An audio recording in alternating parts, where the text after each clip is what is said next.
hano rero M23 uretse ko mu gihe gishize Bukavu ni nka urebye amakuru yari ahari, ubushyuhe bwari buhari, ubona ko Bukavu byarangiye yafashwe, ariko nkuko turi buze kubigarukaho bari kuvuga ngo ni Wiringoma yabitangaje muri iki kiganiro, avuga ati ubu ati FDLR yabonye umuyobozi mushya ari we bavuga ngo ni Evariste Ndayishimiye, ubu ngubu ngo niwe uyoboye. Baravuga muri kiganiro yakoze uri busanga turi bubona ngaha, avuga bati neza ati niwe uyoboye FDLR, niwe muyobozi wa FDLR, niwe muyobozi w'intera hamwe n'ibiki byose. Ariko ikigaragara cyangwa se cy'abantu bari gukomantaho cyane ubwo ari kuvuga, aravuga ati harumenya ari reaction ya M23 kubera bari abarundi hari basa n'abazibiye Bukavu, kuko igihe Bukavu bavuga bati irafashwe neza ni imbere gatoya yuko ira nama ya EAC iheruka iba ya EAC na SADC iba, bavuze ko abarundi boherejeyo 12,000 by'abasirikare, 12,000 by'abasirikare. Ntekereza ko ari ibihumbi byinshi by'abasirikare b'abarundi, nabo burya mu rugamba harumenya ari abantu nabo bihambira cyangwa se nabo bihandagaza, barwanirira gupfa no gukira, ni nk'abanyarwanda buriya cyangwa se abaki. Baravuga ati mu rugamba batandukanye n'abakongomani. Nigeze gukurikira abantu bagiye baturuka n'uza, hari ikiganiro nigeze gukurikira umusore bita Herimani wari uvuye muri Kongo, uriya afatwa ku bwa Basankara, avuga ati iyo twarwanaga turi kurwana twaramenyaga ko ari u Rwanda yari yagikoze hano kuri cano ya hano, twamenyaga ko ari abanyarwanda duhanganye, buri wese abarinda atsimburwa badatsimburwa ahagaze hamwe batikurana. Twabaga tubizi ko ari abanyarwanda bahanganye, ati mu gihe umukongomani aba yabangiye ingata yarenze, n'abarundi rero buriya nabo bakagira ntuza. Nicyo kintu rero ubona ziri kuzo commentaire nyinshi ziri kuvuga ziti aharumenya ari iriya reaction kubera ko Burundi nabo bwakanye ati Bukavu n'ibindi harabisibaniro. Hano rero Bukavu bakaba bakomeje kuba insécurité, ariko nyine insécurité burya igihugu kiri mu ntambara cyangwa se agace kagize ntumenye insécurité ukuntu igize, ariko bakavuga ko RDC abasirikare bagera muri 44 bakurikiranyweho kwica abaturage. Abasirikare 44 rero ni abasirikare benshi cyane buriya, kugira ngo uvuge ngo bisha abaturage bari kwica abaturage. Igihugu iyo kigaragaje yuko koko kibafunze, kugira ngo abasirikare 44 bafata icyemezo cyo kwica abaturage, ahubwo n'igihugu kitabafunze icyo ngicyo bihita bigerekwa ku gihugu ko ariyo kiri kubatuma, bahita bagomba kubarigota neza bakabafunga. Hari igihe bashobora no kuberega abana tumwe kuko icyo gihe ntago bakiba, iyo abasirikare bari kwica abantu bashinzwe kurinda, ntago baba bagikorera abaturage, ntago baba bagikorera igihugu, kandi igihugu ni abaturage, ahubwo burya baba biswe burya, ahubwo niwe wakakwiriye kwitwa umwanzi. Nuvuga ngo umusirikare wica washinzwe kurinda, ahubwo niwe ukwiriye kwitwa umwanzi, mu gihe hano twebwe twita abanzi b'igihugu kandi nta nuwo twanahohoteye. Nuko rero bavuga ko ari kuri uyu wa mbere tariki ya 10 Gashyantare 2025 ubushinjacyaha bwa gisirikare mu mujyi wa Bukavu bwatangiye gukurikirana abasirikare 84 bo mu ngabo za leta FARDC bakekwaho kwica abaturage 9 mu mujyi wa Bukavu na Miti muri Kivu y'Amajyepfo. Rero n'ubugizi bwa nabiro bwabaye mu ijoro ryo ku itariki 7 n'itariki 8 Gashyantare uyu mwaka. Abasirikare bataye muri yombi n'inzego z'umutekano zo mu ntara ya Kivu y'Amajyepfo boherezwa muri gereza ya Bukavu. Hano rero nanone 23 nayo ari kuvuga ko ngo iri guca amarenga mu kuba yakongera yajya gufata Goma, uretse ko no muri yagombye kuba yaranayicakiye ukurikije uko umuriro wari umeze mu minsi ishize. Haza amakuru agenda sirikira menshi, arayo twagiye tubona ngo indege yaje irasangwa abantu, nabonye kuri Facebook kuri nozano ngo indege yaje ngo irasa abantu niba ngo ari 10,000 kandi 10,000 ndavuga nti hari byaba ari ibindi abasirikare 10,000 hari abantu babashiraho burundu. Hano rero hakaba hari indi nkuru ko Chad nayo igiye kohereza abasirikare mu guha FARDC umusada. Chad rero ni leta ya Chad nayo baravuga ko igiye kohereza, yuko igihugu cya Chad nacyo urumva ko Kongo ifite ingabo nyereka abantu baribaza, ariko n'abayirwanya buriya na kurane rwa M23 nawe ntumenye biri inyuma cyangwa se uko ibindi bimeze, ariko buri wese afite umusada we buriya uko bigenda. Buriya nta muntu ugenda wenyine, sinjya babwira se ni ari M23 yasabye Tshisekedi kwemera ni ari M23 ntikora imbunda, cyakora igihugu kiri hariya bavuga gikora imbunda ni muri Afurika du Sud, abo bita Pasiteri rero Mukuna ngo yavumye u Rwanda ahabwa inkwengo, yavumye u Rwanda ahabwa intene. Abasirikare ba mbere ba FARDC bataye urugamba muri Kivu y'Amajyepfo bari mu rukiko, n'abataye urugamba rero bakaba bari mu rukiko. Turagenda tugaruka kwitatura ingingo ku yindi. No muri Afurika y'Epfo nawe uyu ushinzwe ububanyi n'amahanga, uyu ushinzwe siporo nawe ati rwose dore igikwiye cya mbere cyane ku Rwanda ni iki ngiki. Ibindi nanone biri kugenda bivugwa cyane ni ibyerekeranye n'ibihano bigomba gufatirwa, bavuga bati gufatirwa u Rwanda. Ariko nanone hano kuri noza ya Perezidanse ndabona amasaha 9 ashize, cyangwa se umunsi ashize, avuga ko Perezidanse nyine ku itariki 10/2025 Perezidanse avuga yuko kuri site ya Union Européenne Perezida Félix Antoine Tshisekedi yagize audience kimwe n'abamambure cyangwa se n'abagize guverinoma, bagira ibyo baganiraho ku byerekeranye Repubulika Demokarasi ya Kongo. Yari inama rero idasanzwe, bavuga kugendanye n'uburenganzira bw'ikiremwamuntu, niyo bagarutseho cyane, yabaye ku itariki, yabaye hariya Geneve. Bavuga ko yabaye ku itariki 7 z'ukwa 2025, bigendanye cyane niyo bagarutseho kuri situation sécuritaire et humanitaire dans l'est de la RDC, bigendanye cyane n'ikibazo cy'umutekano mu burasirazuba bwa Kongo. Hano rero yabigarutseho cyane, ariko bavuga bati ahanini biriya bavuze rwose n'ibyo twifuza. Mbega ati ibyo bavuze ni ibihari, kandi nibigaragara, kandi natwe mu by'ukuri nibyo natwe twagiye tuvuga. Hano rero ni iyi nama Tshisekedi yari kumwe na bamwe mu bayobozi, niyo iri kugaragara ahangaha. Hano rero Muyaya yakomeje avuga yuko rwose ari okazi ikomeye, yuko Conseil des droits de l'homme yagize ko resolution y'Iporute notamment sur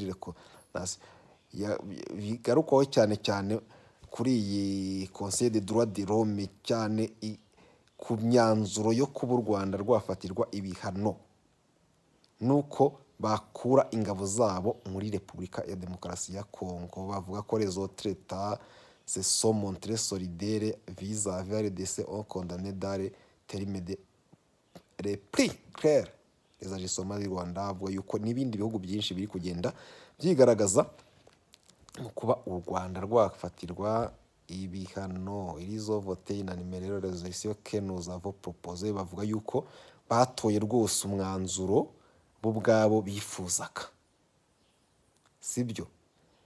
Kandi mu by'ukuri ati niwe ushobora kuzagira akamaro akazaza ka Kongo. Abana n'imisiyo qui viendra établir faire enquête sur les crimes commis.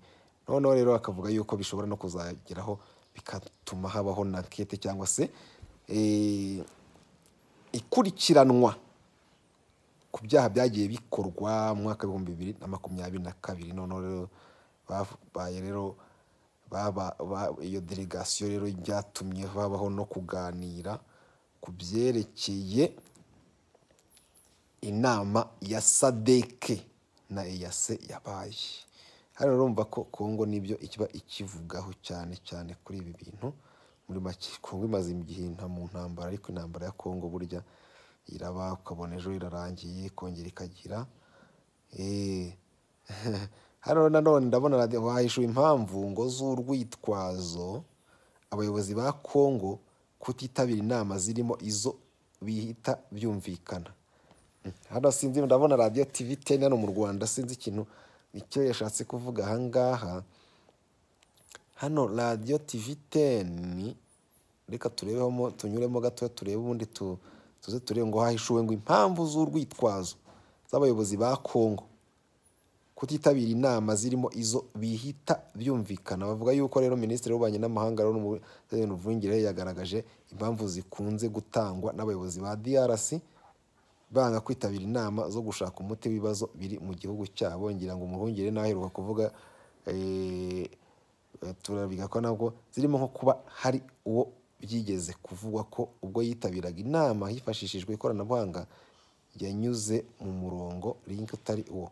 Minisitiri rero Olivier Nduhungire rero yabitangaje ubutumwa yanyujije ku rubuga nkoranyambaga rwa X mu gitondo cyo kuri wa kabiri tariki ya 10 Gashyantare. Rero agaruka rero ku nama zitabiriwe n'abayobozi. Olivier Nduhungire yavuze ko nk'inama yo ku ya 29 Mutarama 2025 yo ku rwego rwa minisitiri mu muryango wa Afurika y'Uburasirazuba yabaye hifashishijwe ikoranabuhanga, uwagombaga guhagararira Kongo atayitabiriye. Ni ibintu birebire ati rero ikintu cyagombaga kwigwaho byari ibibazo byo muri RDC, ariko minisitiri umwe gusa utarayitabiriye ni impamvu rero yatanzwe nuko minisitiri wa RDC ushinzwe abanye n'amahanga wari wabanje kwemera ko azitabira yakoresheje umurongo link w'ikoranabuhanga utari hano. Rero ngira ngo ibintu by'inama z'abayobozi, inama zitegura, inama zitarangira, ibibazo nibyo. Igira kibazo cyariya ni ikibazo toto, ni ikibazo toto, ni question yo gukunda abanyagihugu, ni question yo kumva ko umuntu ari nkundi, ni question yo kumva ko amahoro yaboneka mu karere, ni question yo kumva ko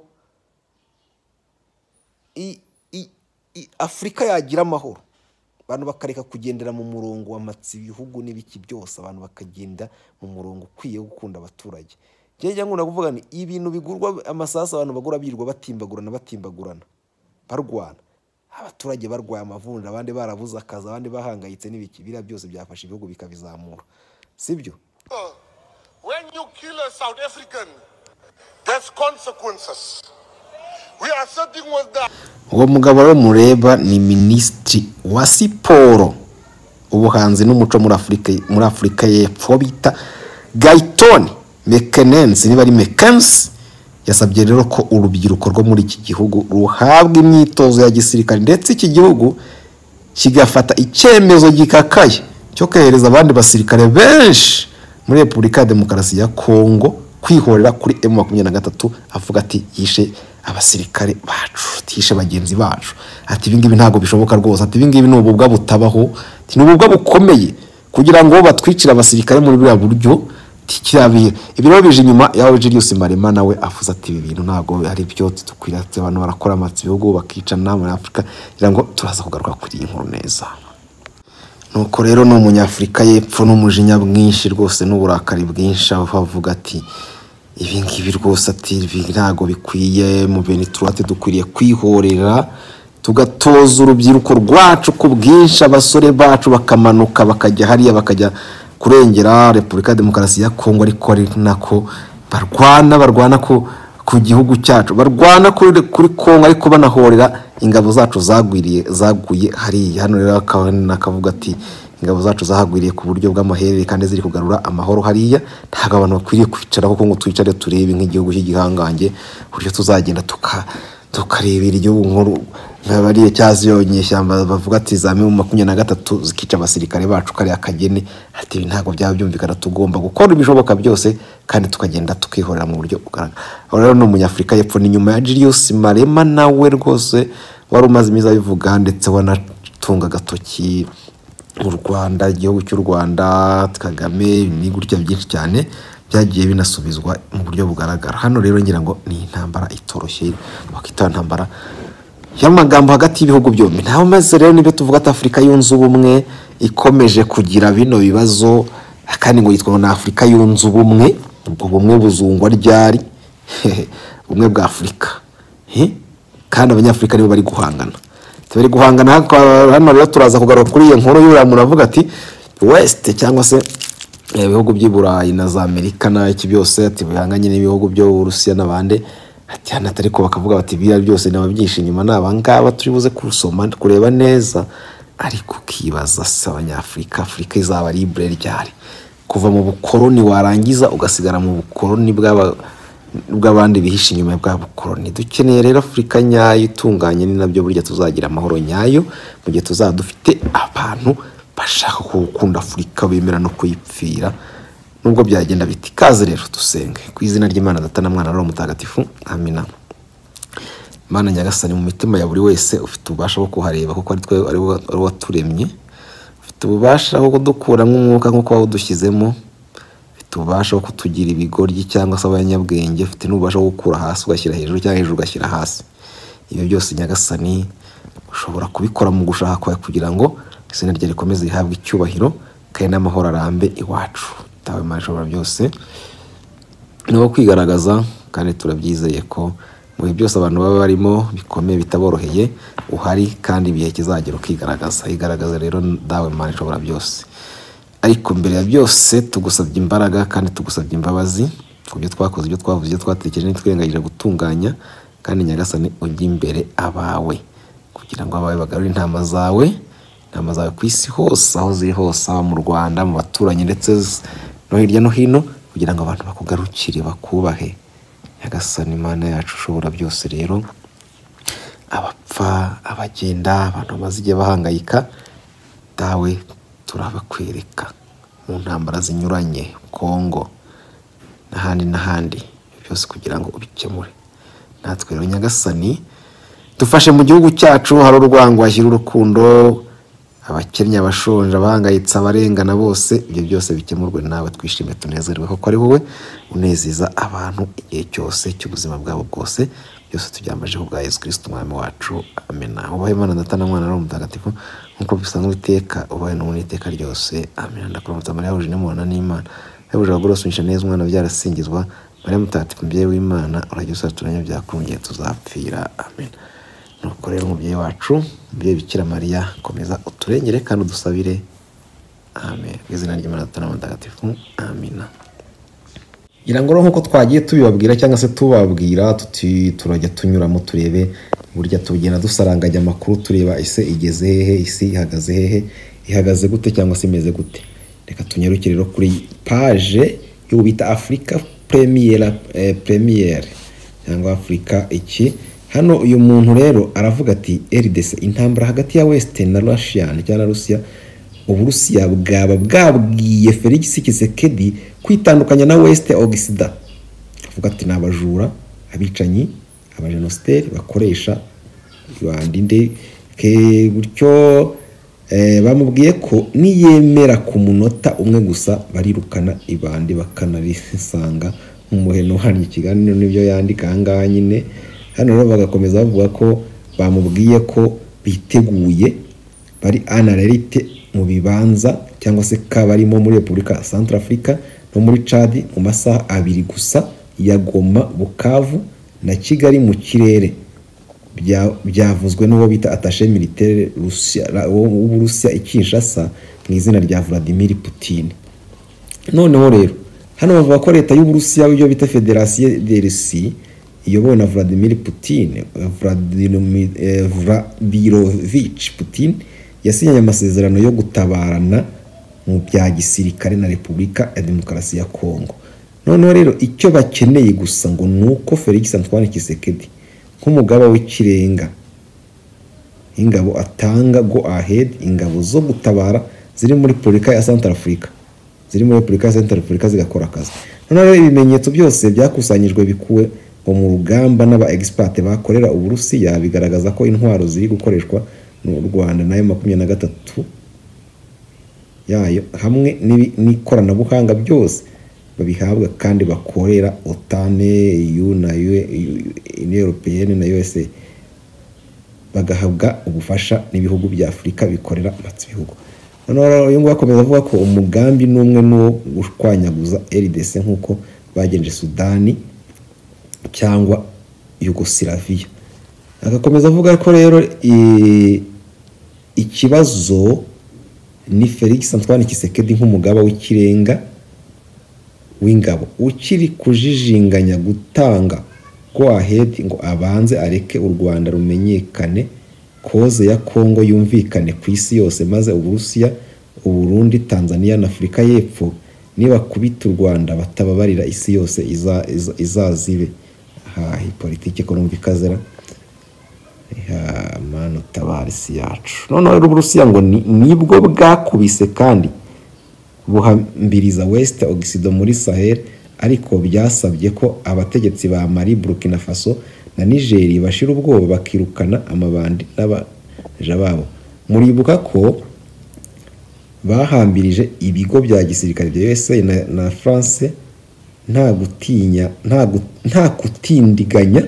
Yari intambara rero isa n'iya Kongo yo kwiba ubutunzi n'ibyo bihugu bikize cyane mu karere ka Sahel.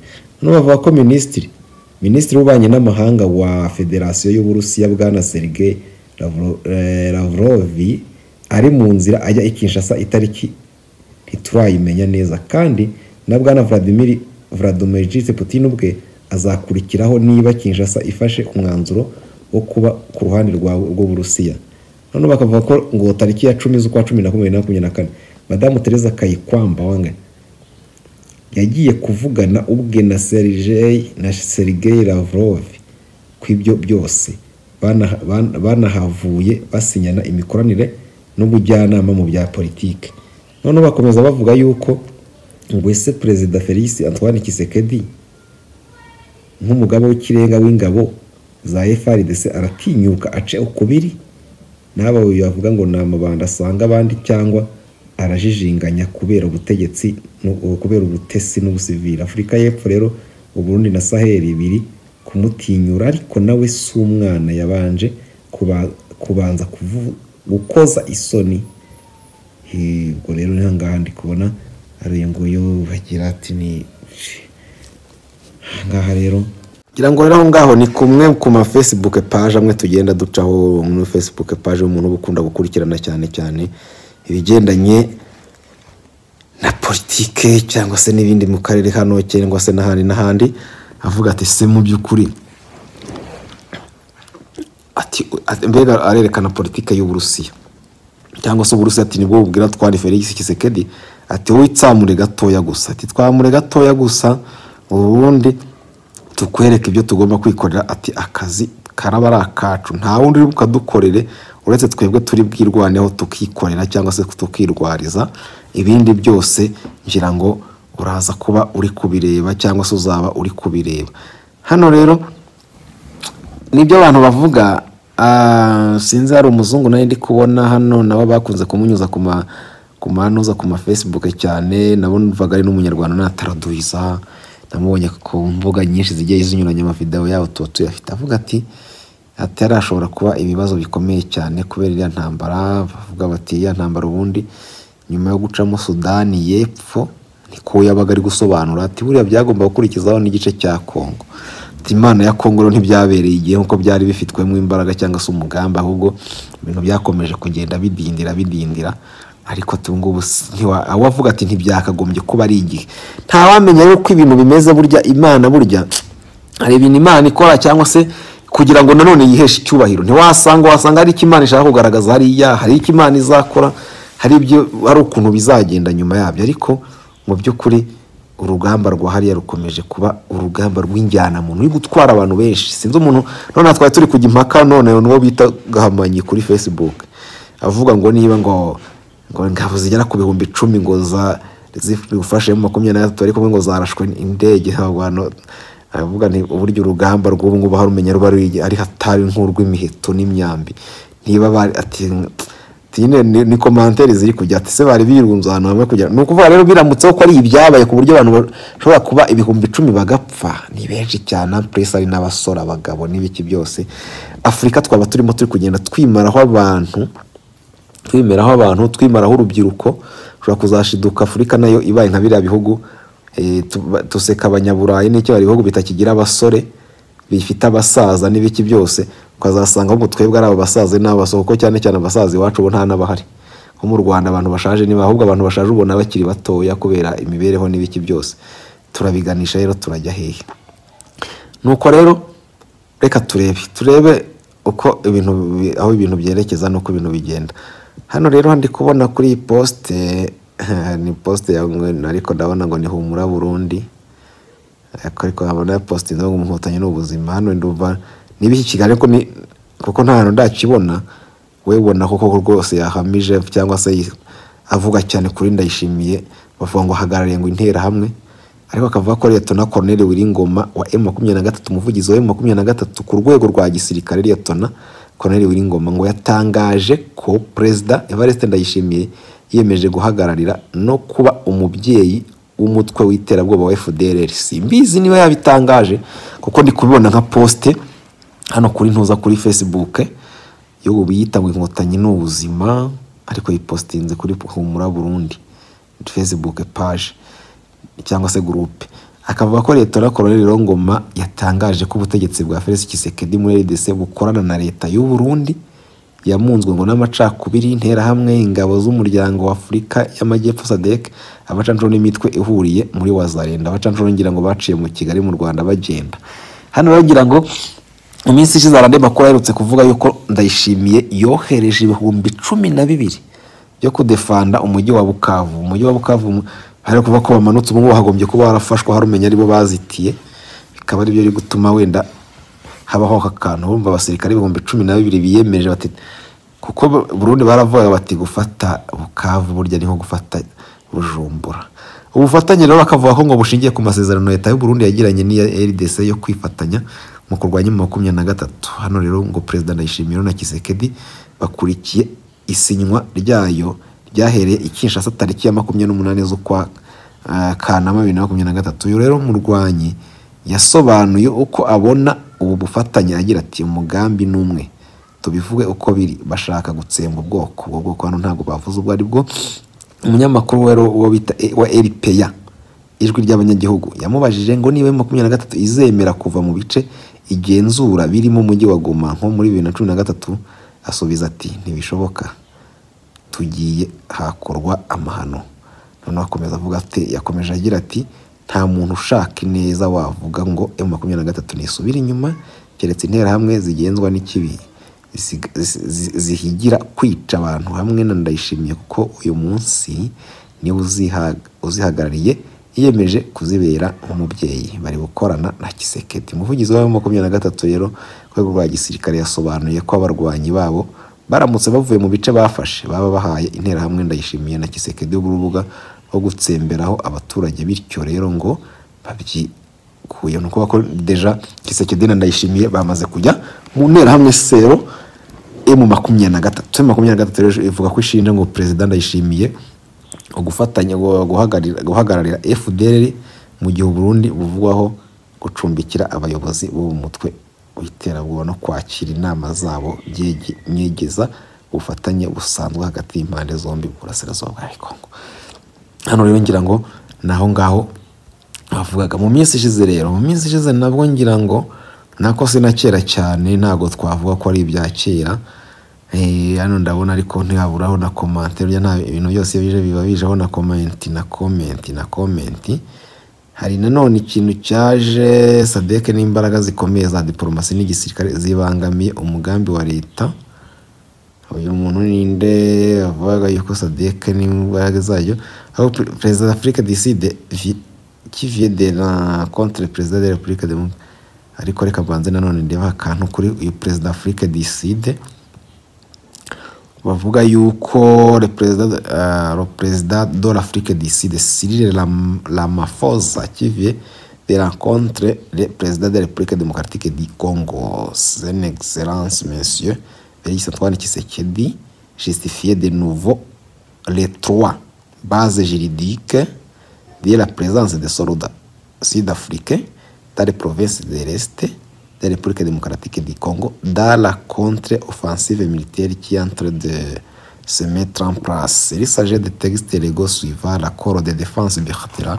Nyine ukuvuga ko ngira guhura bakana Antoine Félix Tshisekedi bakabasha kujistia cyangwa se kuganira none de nouveau les 3 bases juridiques mu buryo bwemewe n'amategeko, mu buryo butatu bwemewe n'amategeko bw'uko ingabo za Sud-Afrique zigomba kugaragara muri Est de la République démocratique du Congo guhangana na ntuza n'imitwe yitwaje intwaro cyangwa se. Il s'agit de textes légaux suivant ni gahunda zigendeye ku mategeko zikurikira les accords de défense bilatéraux concrets entre la République démocratique du Congo et de l'Afrique du Sud. Amasezerano rero ahuriweho hagati ya Congo ndetse na Afrique du Sud yagendanye n'ibya gisirikare rero cyangwa se gutabarana, l'accord de défense militaire concret entre l'État de la SADC et de la République démocratique du Congo. Hakaba kandi bahari kubera kuba bahari bashingiye bahari hagati ya Afrique du Sud ubwayo ku masezerano y'ubwayo yigiraniye na République démocratique du Congo, hakaba kandi n'icyo bita les accords de défense militaire concret entre les états de la SADC et la République démocratique du Congo. Uvuga amasezerano agendanye n'iby'umutekano n'ibya gisirikare yemejwe hagati ya ibihugu bigize SADC, les états de la SADC, ibihugu bigize imiryango w'ubukungu na SADC ndetse na Repubulika ya Demokarasi ya Congo.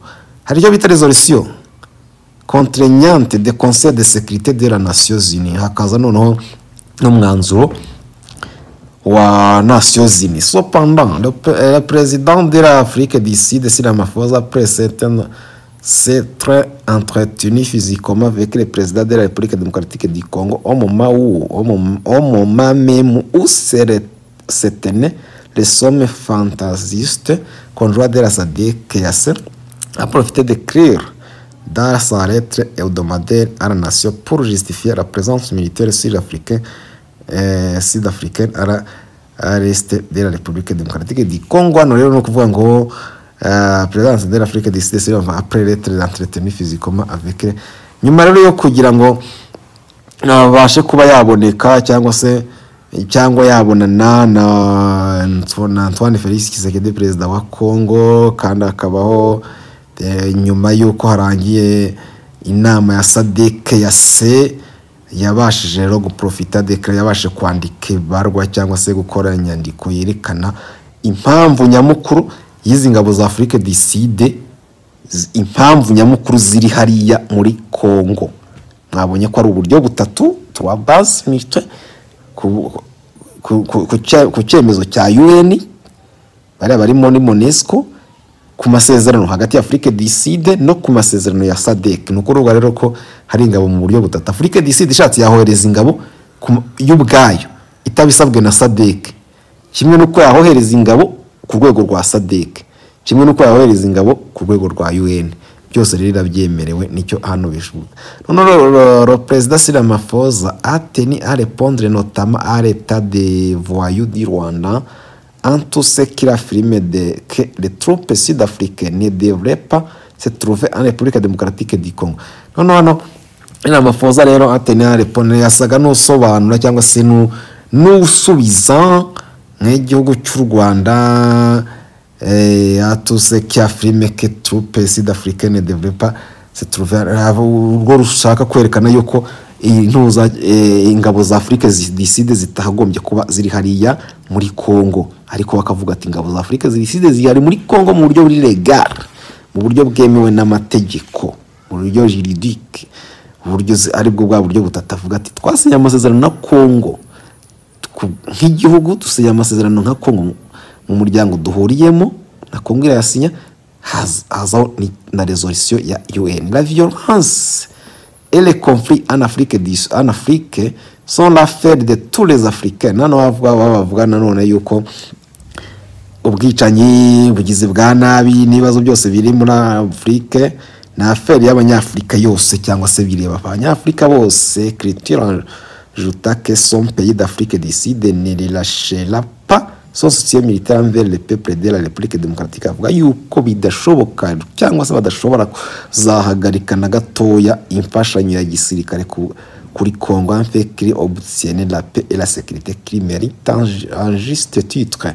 None rero uzagiza ku iherezo ry'uko babona cyangwa se bahagira igihagararo cyiza cyo kugira umutekano urambye usobanutse. Lors des échanges interposés sur les réseaux sociaux la semaine passée, les tensions étaient rapidement montrées entre les Pretoria et Kigali. No mu minsi ishize cyangwa se kuri réseaux sociaux, réseaux sociaux la semaine passée, mu byumweru bishize cyangwa mu cyumweru gishize, hariho tension yahitaga yihuta cyangwa se gusubizanya cyane byihuse n'umujinya mwinshi hagati ya cyagiye bizamuka cyane hagati ya Pretoria na Kigali, jusqu'à un échange téléphonique entre les ministres des Affaires étrangères des deux pays, cyangwa se no guhorerekanya amagambo kuri telefoni hagati y'abaministri b'ububanyi n'amahanga bombi b'ibihugu byombi, qui a permis de faire descendre la pression.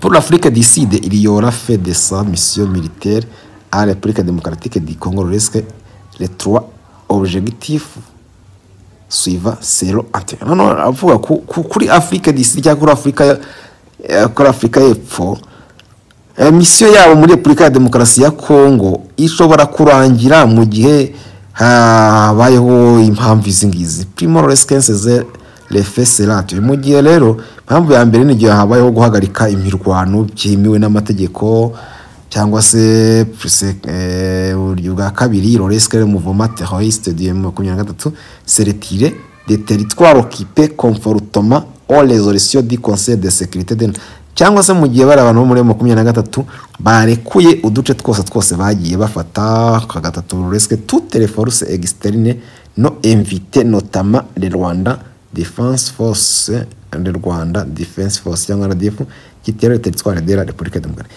cyangwa se mu gihe cyose cyo bita noza zitatumiwe imitwe yose itaratumiwe ingabo zose ziri ku gihugu zitigeze zitumirwa na Congo zizaba zitagihari ariko bakongeraho n'ingabo za RDF niko rero Afrique du Sud donacte obita desk maître Beyronde David PhD Anthony Tiro none rero nibyo ngibyo hano nabyo byo biri gusirikira ku mbuga nkoranya mbaga tuba tubafitiye byinshi cyane cyo kubabwira tuba turi kuganira hano ni mukajya mujya kure ariko abantu bakibaza ati intambara irarangira gute hagati ya Congo na Repubulika hagati ya Congo ndetse na M23 Congo ivuga iti M23 n'existe pas M23 tino Rwanda rw'expekira igikote cya M23 uyu wita Samuel Kamutsinda aravuga Sadek n'imbaraga zikomeye za diplomasi n'igisirikare zibangamiye umugambi wa leta ishingiye ku bwoko bw'indobano M23 bamwe no mubeneka bo ntago tubigarukaho cyane ndabona hazamwe ibindi ntago byoroshye rero nago byoroshye namagati ya West hano rero l'Afrique la première hano n'abantu barashyira commentaire ndabona benshi RDC crique militaire indiscipliné appartenant à la l'armée régulière congolaise FARDC a des volontés au pied et commis des exactions à Kabar, une province de la RDC.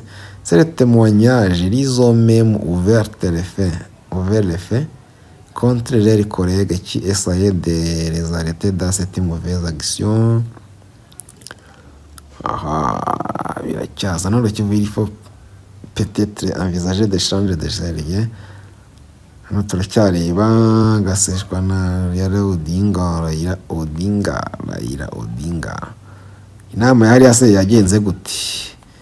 Inama yahari yagenze gute muri rusange ya Senate bavuga bati resolution zigomba kuba immediate, zigomba kuba zihita zishyirwa mu bikorwa tukimara kuvuga ibingibi.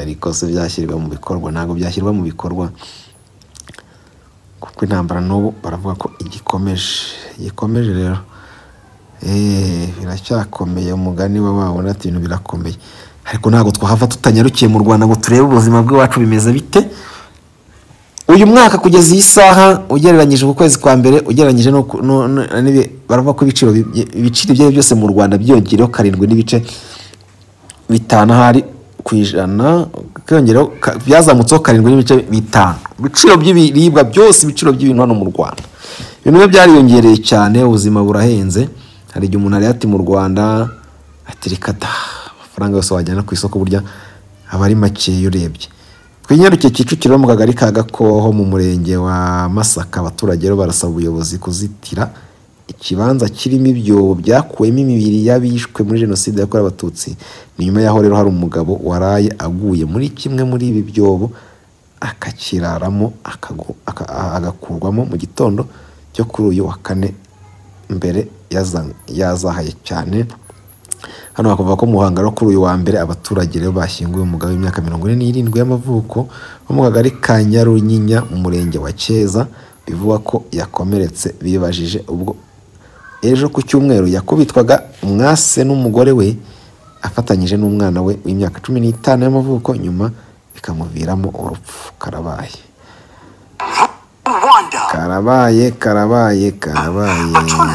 abarema amasoko y'umurenge wa Musasa mu karere ka Rutsiro nyuma yaho iryo bari bafite risenywe n'ibiza kuri ubu ngo babangamiwe no kuba basigaye baremera isoko ku muhanda Rutsiro Rubavu ahazwi nko mu Gisiza. Nuko rero nuko nimube kure ibiganiro byacu, tuzongera ubutaha. Ni Mwizerwa Sifa, perezida PS mbera kuri Kigali mu Rwanda. Kigali nagaruka, komeze munogerwe nabyo,